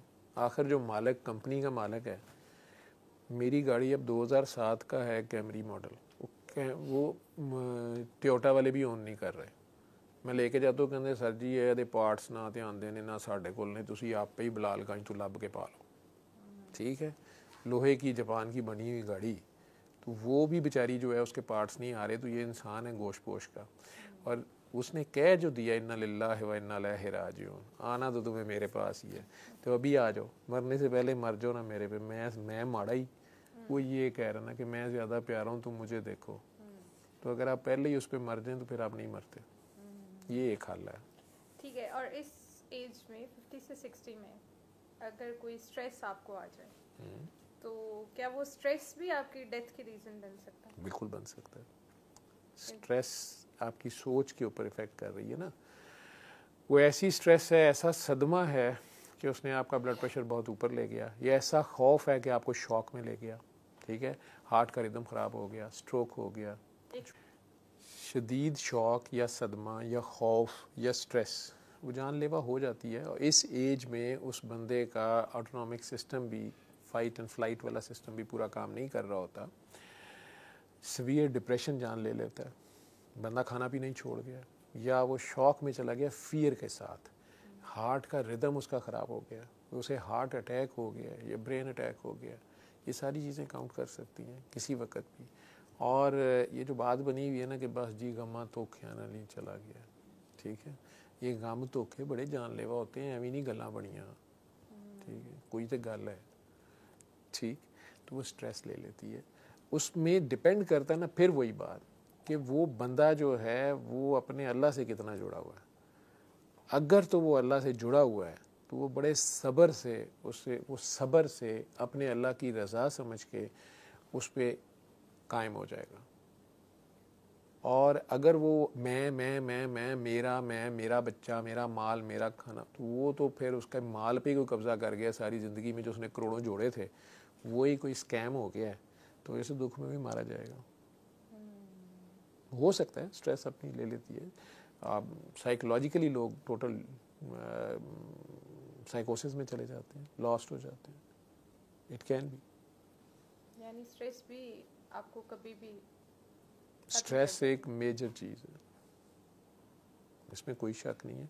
अगर नहीं है तो फिर जेलों में जो पॉलिटिकल कैदी होते हैं इन्हें स्ट्रेस क्यों दी जाती है? ये कोई तो टॉर्चर, कोई तो रोल प्ले करती है ना। तो दूसरी कौमें जो आजकल जो नया वॉर वेपन है वो स्ट्रेस ही है।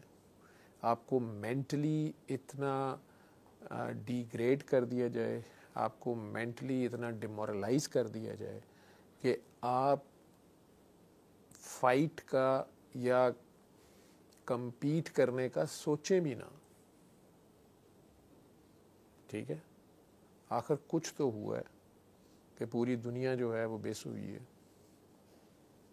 ठीक है, एंजाइना पेन भी बड़ी कॉमन है जी, हार्ट की दर्द को कहते हैं जी। तो ये भी इस एज में हो जाती है? इस एज तक तो काफ़ी हो गई होती है। दिल के मामला तो आपको पता है 15-16 साल की उम्र से शुरू होते हैं लेकिन दिल बड़ा ढीठ होता है, पेन तो इसी एज में ठीक है ना। स्टार्ट होती है। नहीं, वो दर्द ज़्यादा जानलेवा होती है, वो मरने भी नहीं देती ना, ये तो फिर भी जान छूट जाती है, ठीक है। तो वो दर्द तो मरती भी नहीं, किसी के घर होती है और काबू भी नहीं आती कई बार, और आ जाए तो फिर बंदा तब भी पछता रहा होता है कि की गले पा बैठा, तो वो दर्द बड़ी और होती है, ठीक है। लेकिन ये जो दर्द है, ये जो दिल की बीमारियां जिसे कहते हैं, सरकार ने कहा ना कि जिस्म में एक गोश्त पोस्ट का टुकड़ा है छोटा सा, अगर वो ख़राब तो सारा ही ख़राब। ऐसी ज़बरदस्त उन्होंने हिकमत की बात की है कि अंजाइना दिल के अंदर खून की कमी अगर हो, यानी दिल का काम ही खून का, ट्रैफिक सार्जेंट की तरह सारा दिन वो गाड़ियाँ यूज़ करता है लेकिन बेचारा घर पैदल जाता है। तो दिल जो है ये पूरी बॉडी में खून 24 घंटे सोता ही नहीं है, इसका रेस्ट ही कोई नहीं है, तो ये 24 घंटे खून पंप करता है, सारी बॉडी को सप्लाई करता है खून। लेकिन ख़ुद इसकी, जैसे ये हाथ के ऊपर मेरे ये नालियाँ हैं 2-3 नज़र आ रही हैं, तो इसके पूरे स्ट्रक्चर की 3 मेजर नालियाँ होती हैं बाहर उसके मसल्स में, जो इसको खून देती हैं। ये जब पंप मारता है ना तो वो खून इसके काम नहीं आता, जब ये रिलैक्स होता है ना तो थोड़ा सा खून वापस नीचे को गिरता है, वो बेचारे के काम आता है रेस्टिंग कंडीशन में, ठीक है। अब आप हार्ट को भगाई रखें, ठीक, आपकी मशूक की तरफ ही नजरें और आपका दिल भागता ही रहे, ठीक है, तो उसको रेस्ट की मौका ही नहीं मिल रहा, तो दर्द तो होगी ना।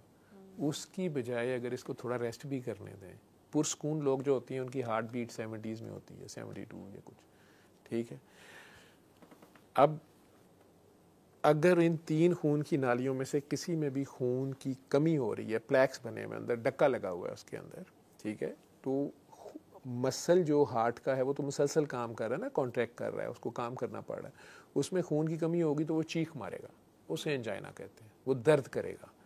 वैसे ये कभी भी पिन पॉइंट नहीं होती, कई लोग जो होते हैं ना वो ज़रा सी इस तरह हाथ रख के मैं कहते हैं डॉक्टर साहब मुझे इधर दर्द हो रही है, तो हमें हौसला था, हम आराम से कहते हैं चलें आप ECG करा लें। मुझे डॉक्टर ने कोई लिफ्ट ही नहीं कराई जी, ये बैठे रहे जी, इन्होंने क्या जी है देखो जी।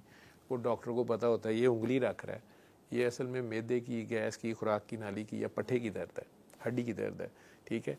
लेकिन हार्ट की दर्द होगी तो वो हाथ यूँ रखा होगा उसने। जो एक्सपीरियंस डॉक्टर होता है, कई बार हमारे पास अगर कार्डिक इमरजेंसी, हार्ट की इमरजेंसी आती है, क्लिनिक पे भी कई बार पेशेंट आ जाए, ठीक है, तो जो एक्सपीरियंस डॉक्टर होता है वो कई बार फ़ौरन कहता है कि नहीं आप बैठ जाएं, आप जाओ यार वो ECG लेके आओ, या इन्हें व्हील चेयर पर इमरजेंसी ले जाओ, या आपने नहीं चलना, उसे पता होता है। हाँ, कई बार पेशेंट को नहीं पता होता, स्पेशली डायबिटिक पेशेंट जो होते हैं उन्हें एंजाइना नहीं होता, उन्हें हार्ट की पेन नहीं होती। वो समझ होते हैं मुझे डकार फंसा हुआ है, मुझे जलन हो रही है, मैदे की गैस है, या डॉक्टर साहब मेरा ना सांस ज़रा बंद हो रहा है, पता नहीं शायद फॉग से, स्मोक से हो रहा है, तो वो से हार्ट की पेन होती है, उसने हाथ यूँ रखा होता है, ठीक है। कई बार वो पेन उसके जॉ में सिर्फ हो रही होती है, वो दांत की दर्द समझ रहा होता है।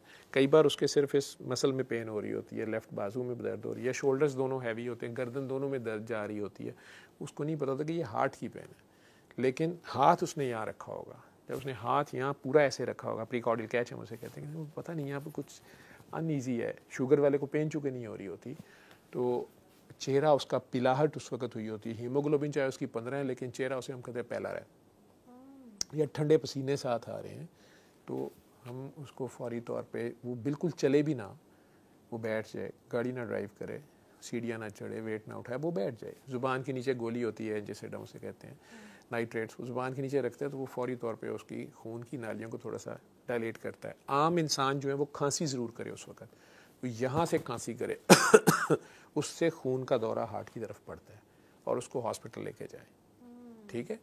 और लेकिन उसको चलाएं नहीं, उससे कोई ज़ोर नहीं लगवाएं, बच्चा नहीं उठवाएं, व्हील चेयर उससे ना चलवाएं, तो ना कोई स्ट्रेस दें।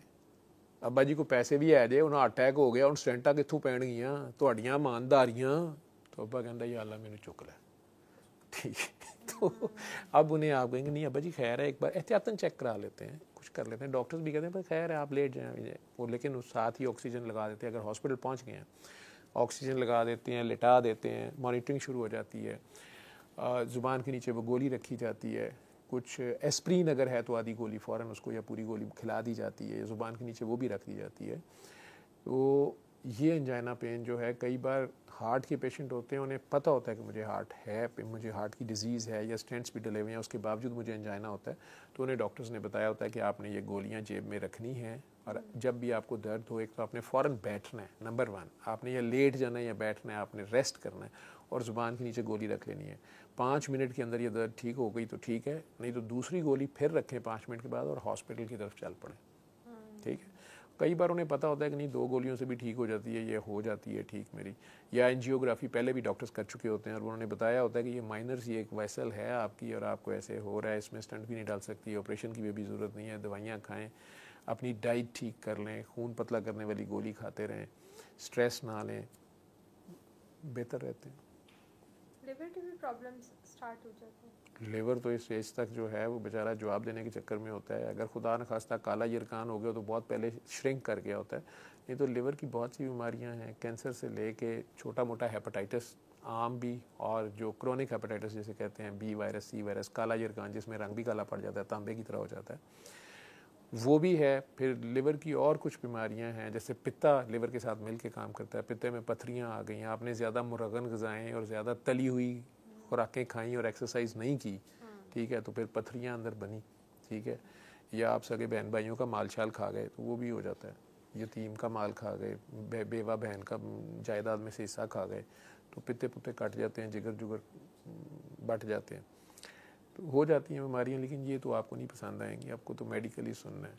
तो मेडिकली यही है कि उसके जिगर में इस तरह की पेन या इस तरह की डिजीज़ हो सकती है जो अभी तक हमने डिस्कस ना की हो इस टाइम टेन्योर पर। 50 और 60 के दरमियान जिस तरह आपकी इंटेलेक्ट और मेमोरी इफ़ेक्ट होती है, इसी तरह आपकी नज़र भी इफ़ेक्ट होती है, इसी तरह आपकी हियरिंग भी इफ़ेक्ट होती है, इसी तरह आपके खाने का टेस्ट भी और उसको हज़म करने की एबिलिटी भी इफ़ेक्ट होती है, आपके चलने फिरने की क़ुव्वत भी ज़रा कम हो जाती है, आपकी चीज़ों को बर्दाश्त करने की, इमोशनल ट्रॉमास लेने की भी कैपेसिटी ज़रा कम हो जाती है, फ़िज़िकल पावर भी कम हो जाती है, आप बीमारियों को भी जल्दी काबू आ जाते हैं उनके, ना आपकी वो डाइट है ना आपकी वो फ़िज़िकल एक्टिविटी है।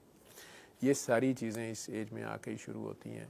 अगर आप स्टिल पॉजिटिव थिंकिंग रखते हो, आपकी सोच मुस्बित हो, ठीक है, और आपके हौसले जवान हो, और आप अपने आप को अपनी कैपेसिटी के मुताबिक रखते हुए, अपनी लिमिट्स में रहते हुए, अपनी डाइट और अपनी फ़िज़िकल एक्टिविटी को रखते हुए आप दूसरों के लिए भी सुकून का बायस हों और अपने आप को भी आप सुकून में ही रखें, अपनी कैपेसिटी के मुताबिक रहें, तो आप बहुत सी बीमारियों से, बहुत सी खामखा की इल्लतों से बच जाते हैं और आप फर्दर अगले 10 साल में भी अपनी एक एक्टिव लाइफ गुजार रहे होते हैं।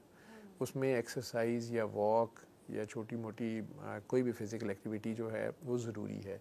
इसी तरह ब्रेन को भी फ्रेश रखने के लिए आपको अच्छा मुतालिया या अच्छी गुफ्तगू, डिस्कशंस पुराने दोस्तों के साथ या कहीं भी बैठ के या छोटे बच्चों के साथ एक्टिविटीज़ में शामिल होकर तो आप ठीक रहते हैं। इसमें अगेन डाइट का बड़ा रोल होगा।